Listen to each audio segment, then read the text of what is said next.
It all starts by introducing us to a girl named Kitoko Igualada, but we will just call her Kodo. Kodo is sitting outside on a hospital bench, and then she goes over to talk to a boy named Kuro, who is our main protagonist. She greets him, but the boy is confused since he doesn't know who she is. She then goes on to say, "How can't you remember the girl who saved your own life?" But he replies saying he can't remember ever being in danger that bad for someone to need to save his life. However, Kodo tells him that 2 years ago, at this hospital, he was walking through the corridors and some children passed by and accidentally pushed him. But before he fell down, Kodo was there to save him and grabbed him before he fell. Kuro and his girlfriend Saki thanked her that day, and he promised that he will always remember her. And at that moment, it was love at first sight for Kodo. Kodo was so intrigued at the sight of Kuro, and she even refers to him as a goat-like figure with 2 demon horns, but to everyone else he looks like a normal boy. We now go back to the present, and Kuro tells her he now remembers her, and then apologizes and tells her he's not good at remembering girls' faces, especially as she's wearing a new hat. She then sits down beside him and reintroduces herself to make sure he will never forget her ever again. Kodo then proposes that they should start dating because she knew his relationship with his ex-girlfriend Saki had ended, and he was single, but she wants him to tell her the reason why they broke up. And that's when he tells her that one night while they were both walking past a river, a monster appeared, so he ran away leaving only his girlfriend, and this is the reason they broke up. But Kodo tells him this is a lie, and what really happened was the monster was actually the one who was afraid of Kuro, and his girlfriend was also now scared of him because she saw how frightened the monster was of Kuro, and it made her question who he really was. Kodo then goes on to explain that all the monsters know his true identity and find him terrifying from everyone else. So then Kuro asks Kodo who she really was, then she tells him she's the goddess of wisdom for all mythical creatures, monsters and spirits known as yokai. But Kuro doesn't believe her, so she convinces him by telling him to find the newspapers from 6 years ago, which tells the story of a girl who went missing but was later found without an eye and a leg. Kodo then leaves and gets on the bus to go home, and this is when she is visited by one of the spirit creatures who asks her for help and explains that there is a demon monster lurking in the library. But she tells him that she will take care of it tomorrow because she's following Kuro. The next day we see that Kuro found the newspaper about Kodo and learns about what happened. Kodo asks him if his investigation is enough proof for him to believe her, but he says that this still doesn't prove she's a goddess of wisdom. And just at that moment, a human transforms into a fox right in front of him and tells Kodo that the library has been broken into by the monster and asks her for help. The fox takes one look at Kuro and is frightened out of his mind just by simply looking at him. After seeing the fox transform, he tells her that he now believes her story, and then they both head over to the library. When they arrive at the library, she tries talking with the monster, but it ignores her command and tries to attack her. Since Kuro can't control it either, they then try to escape.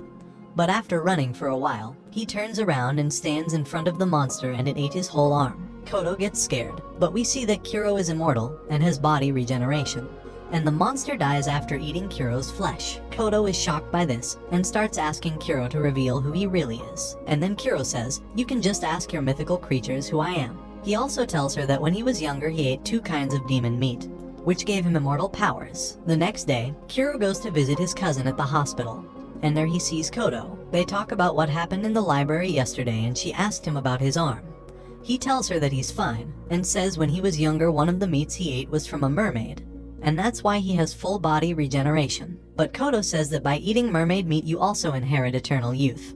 However, he doesn't look like a boy anymore, and he says that it could be because of the other meat he ate that is affecting the eternal youth power. She asks him what the other meat was, but he doesn't give her an answer. Right after, Kodo then invites Kuro to come and visit one of the mythical creatures, which is a giant serpent, because she heard that it has some questions that only she could help him with. But Kuro rejects going with her and tells her that he has better things to do, so she goes alone to talk with the giant serpent. The snake tells her that all the humans are forgetting about him as he hasn't received any prayers from humans in many years, and that humans no longer look up to him as a god of water. After that, he notices that Kodo is upset, so the snake asks her what's wrong, and Kodo replies that she was upset because her boyfriend Kuro didn't accompany her. She apologizes and asks the snake why he wanted her help, and this is when it tells her that a few days ago a woman threw a corpse into the lake. The woman in question is called Tanio, and the corpse was identified as a man called Yashihara Hiru, who was Tanio's ex-boyfriend's boss. Tanio was later arrested and testified to the police that she threw the corpse into the lake because she heard about the snake that likes to eat humans and she gave it as an offering. But that was actually a lie, because the snake watched her throw it into the lake, and when she threw it in, she whispered saying, "I really hope someone finds you." He also noticed that she never attached anything heavy to the body to weigh it down, so she definitely wanted it to be found. And that's why he's asking Kodo for help, as he wants an explanation from the goddess of wisdom. She tries helping the snake by giving him several explanations as to why this occurred. But each reason she gives the snake leads to an empty plot, so she gives him one more reason as to why she did this. And she explains to the snake that it all started with her ex-boyfriend Machai, who died in the arms of another woman, and this woman was his co-worker. After Machai died, it was told that while he was working for Hiru, he played around with some numbers and embezzled a large sum of money to his account. He knew the boss would find out and he had nowhere to hide the money, and him and his co-worker were the only two people who knew about it, so they both agreed to die together in the bathtub. At the time this happened, Tanya was carrying his baby, and she thought she was carrying the baby of the man who just betrayed her. Later on, she ended up having a miscarriage, so she dumped the unborn baby in the river out of spite. Tanya moved on with her life and got out of the city and now lives alone in the suburbs. Years go by, and Hiru visits her house and confesses to her that he was actually the one who embezzled the money, and that Machai and his co-worker were the only two people who knew about it and threatened to make it public, so he killed them both. After hearing his confession, she got her revenge on the boss, and then dumped his body in the river, hoping that the police would search the entire river,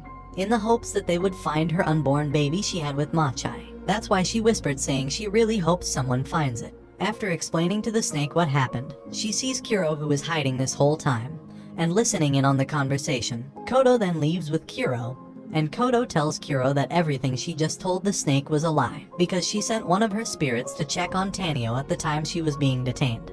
And the spirit heard her say the truth, and the real reason she did it was to see the snake eat the corpse. 2 years later, we see that Kuro's ex-girlfriend Saki is now a police officer. Saki and her partner discuss a recent case about a guy who crashed into the river while he was driving. Right after the incident, the guy told Saki he was distracted by a beautiful ghost.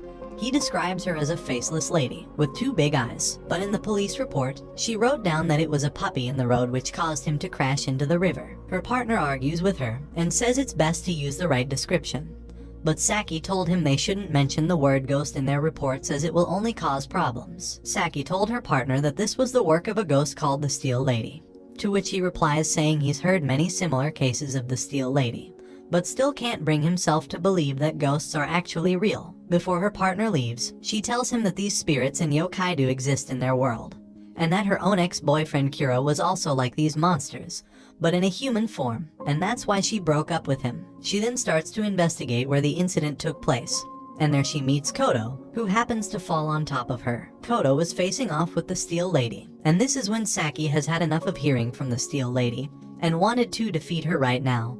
So she runs up to her and tries to fight the lady, but her arm went straight through her body. The Steel Lady then threw a metal beam at her and knocked her down. Kodo helps her and makes contact with the Steel Lady, and shortly after the ghost ran away. Saki asks Kodo why she was able to hit the ghost but she wasn't, and then she goes on to explain that she's not like other humans. Kodo explains to Saki that she needs to forget about everything that just happened and not to get the police involved as it will cause many problems.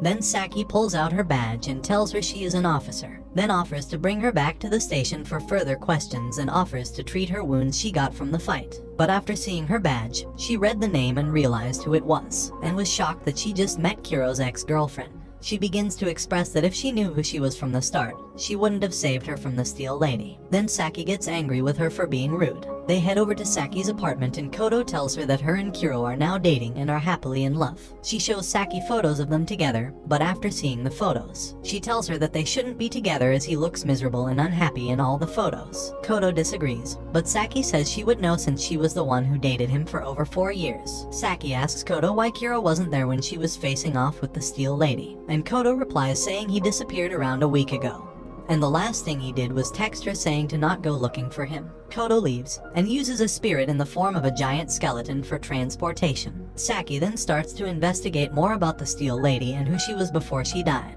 She found out the girl's real name is actually Karin Nanase. She was 18 at the time and wasn't doing too well in life, until one day, she got an important role as a leading actress and became a famous idol and was worshipped by many people that followed her. She continues searching and finds a website that talks about the idol.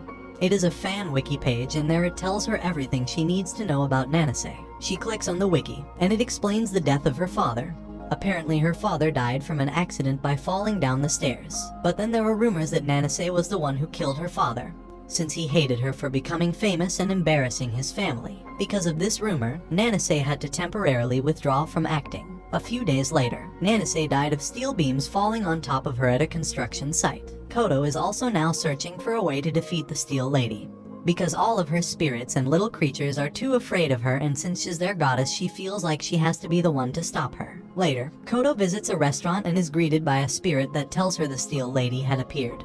She arrives at the location and saw her fighting someone, and it was Kuro. Saki also arrives and the two of them are watching Kuro fight the Steel Lady. Kuro is losing the fight and takes a huge hit from the metal beam which kills Kuro. But he revives himself and came back to life and suddenly was able to predict all her attacks. Saki doesn't understand how he was able to do this, so Koto explains that the other meat he ate when he was younger was from the beast called Kyuden. Normally no one else survives after eating this meat, and his grandmother was the one who fed him both the mermaid meat. And after that his final test was to eat the meat of the Kyuden beast. After eating the Kyuden, he gained the ability to see into the future. However, he can only use this power when he dies, so when the Steel Lady kills him, he uses this power to see into the future, and when he comes back to life, he can predict all her moves. We return back to the fight and Kuro breaks her neck, but apparently this didn't hurt her because she fixes herself and then runs away. Then Kuro sees them both watching him, and they all decide to meet in Saki's apartment. They all talk about what they can do to defeat the Steel Lady. And that's when Koto explains that she is a different type of ghost from the rest of the yokai spirits because she was created by the imaginations of humans who idolized her. These people gave it a name and an appearance, so it ended up becoming real. Saki asks Koto how so many people were able to think of the same image in order to bring her to life, and she tells her it was because of the wiki page her fans created. So to stop her, they have to rewrite the story of the Steel Lady and make it interesting enough so everyone stops believing the Steel Lady is a real ghost. And if they can do this, all the believers of the Steel Lady will change their minds and she will cease to exist. To proceed with this plan, Koto needs more information and asks Saki for her investigation files. The files have all the necessary information about Karin Nanase. They go to the place of the incident, and with the help of a ghost they verify that she was indeed crushed by the metal beams. However, she never actually moved out of the way, almost like she wanted to be crushed. They talk to the ghost, and they all agree that they should come up with a fake narrative to replace the old one, and finally get rid of the Steel Lady. To confirm the story will be a success, they can use Kuro's power to see into alternate futures, and he can see the future of where the Lady Nanase will no longer exist. That night, we also see that Saki's partner was a victim of the Steel Lady. With the news of this spreading, Koto's chances of defeating the Steel Lady decrease, so she starts thinking fast to come up with a story to defeat the Steel Lady once and for all. After a few hours, she has 4 solutions to be able to get rid of the Steel Lady, but this leaves her very tired and she wants to sleep, so Saki and Kuro head out to get some food. She asks Kuro why he's dating Koto since she's not his type, and she also tells him that she knows the truth, that he is in love with his cousin Rika, who has been in the hospital for over 3 years, and this is who Kuro regularly visits. They go to meet his cousin, but when they meet her, Saki was frightened just like the time she broke up with Kuro. Kuro explains to Saki that even though she's sick, she won't die because she has the same powers as him, and she also ate both of the demon meats. After Koto wakes up, she talks with Saki, who asks her if she knew about Rika having the same power as Kuro. She tells Saki that she knew about this and they start piecing together who she really is. Koto explains that after they discharged her from the hospital, she stayed with them for a few weeks. At first they didn't get along, but over time they became friends. While she was staying there, she noticed that Rika was always on the computer and also liked to create art. But one day, she suddenly left. She never realized up until now that she was the one who created the page of the Steel Lady, as she has the same painting style as the image shown on the wiki. But Koto could never imagine that she was the one behind this. She then realized that Kuro already knew about Rika being the creator of the Steel Lady, and that's why he was gone for over a week, because he went out to go find her, and that's why he told Koto not to go looking for him. This is why it's been so hard to defeat the Steel Lady, because Rika has been using her power to see the future, and she always finds the one where people believe in the Steel Lady the most. But each time she uses the power, she dies and comes back to life, making her body frail, as she's done this hundreds of times to keep the ghost alive. A yokai spirit visits Koto and told her she found the Steel Lady, and Koto says this will be the final night to defeat her. They will need Kuro to fight the Steel Lady while Saki and Koto write fake stories on the wiki page to try and convince the masses to stop believing in her, so she gets weaker and finally disappears. Rika is seen using her power, where she chooses a future where the Steel Lady will still exist, and Kuro is trying to do the opposite. Kodo tries to convince people on the site that the ghost isn't real, and that it's an actual person dressing up as the Steel Lady in order to get away with committing crime, because they know the police investigations will never lead toward the real culprit. However, she fails to convince the people on her theories, and they always contradict her arguments. She tries telling them many other reasons as to why she doesn't exist but fails. So this leads to her fourth and final story, where she tells the wiki that Karin Nanase is actually still alive, and she wanted to find a way to get out of the spotlight due to all of the rumors about her killing her father, which led to her being abandoned by the rest of her family and her sister, and she wanted a fresh start. She does this by finding a look-alike of herself, and when she met her, they started talking and became friends. One day, she asked her for a favor, which was to become a decoy and help her direct the paparazzi away from the location. She agrees to help Nanase and begins to dye her hair and wear Nanase's clothes. She tells her to run into the construction site and she will meet her there later. She then hit her unconscious, and right after crushed her face with the steel beam so she couldn't be fully identified. This way Nanase could pretend to be her instead and live a normal life. But some of the users start asking what was the point of Steel Lady Nanase if the real Nanase was actually alive. And then other users point out that the real Nanase might be the one who created her and made the wiki herself in order to make the world believe she was really dead. Thanks to this, everyone started to believe that Nanase was actually still alive, and she created the website herself in order to hide the fact that she was alive, and this is when Kuro finally defeats the ghost, and she disappears from existence. Their final step is to find Kuro's cousin and defeat her. But I guess that will happen in Season 2 of Spectre. Thanks for watching. Don't forget to like and subscribe if you enjoyed, and turn on the notification bell so you never miss out on another video. Until next time guys, take